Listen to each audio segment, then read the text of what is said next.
Hello बच्चों, let's see this question and here this question say which of the following new strategy in agriculture was adopted by India in production of wheat and rice। Question आपसे बोल रहा है कि किनमें से जो option दिए हुए हैं इनमें से कौन सी वो न्यू स्ट्रैटेजी है जो एग्रीकल्चर के फील्ड में अपनाई गई थी ताकि वीट और राइस की प्रोडक्शन को और ज़्यादा बढ़ावा दिया जा सके और ज़्यादा एनहांस किया जा सके।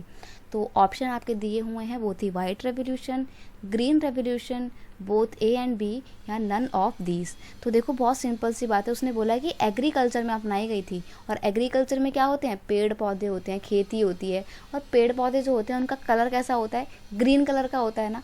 तो फिर आई थी ग्रीन रेवोल्यूशन। ऑप्शन बी आपका बिल्कुल सही आंसर यहाँ पर हो जाएगा। अब अगर हम बात करें वाइट रेवोल्यूशन की ना, तो वाइट रेवोल्यूशन एग्रीकल्चरल फील्ड से रिलेटेड नहीं है बल्कि ये डेयरी प्रोडक्ट से रिलेटेड है। डेयरी प्रोडक्ट में भी बेसिकली मिल्क से रिलेटेड है।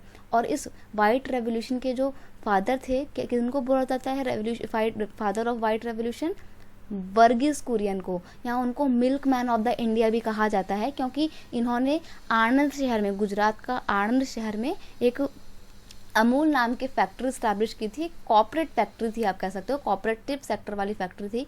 और वहाँ से जो दूध है, जो मिल्क है, उसकी प्रोडक्शन बहुत तेज़ी से बढ़ती है।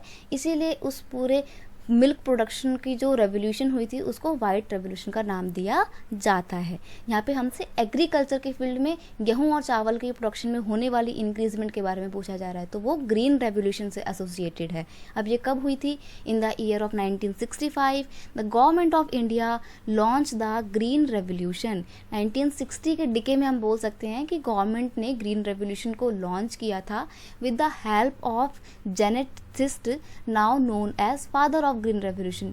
मतलब उनकी सहायता से, जिनको अब फादर बोला जाता है ग्रीन रेवोल्यूशन का, उनका नाम था MS स्वामीनाथन। आपको उसको MS स्वामीनाथन याद करना ज़रूरत नहीं है कि आप पूरा फुल फॉर्म लर्न करें। बाकी आपको जानना है तो मैं बता देती हूँ, मनकोम्बू सामाशिवन स्वामीनाथन, ये है इनका पूरा नाम। और ये एक इंडियन साइंटिस्ट थे जिन्होंने कहा था कि हमारे को अपनी एग्रीकल्चरल फील्ड में ना मॉडर्न टेक्निक्स को अपनाना चाहिए ताकि प्रोडक्टिविटी को बढ़ावा दिया जा सके।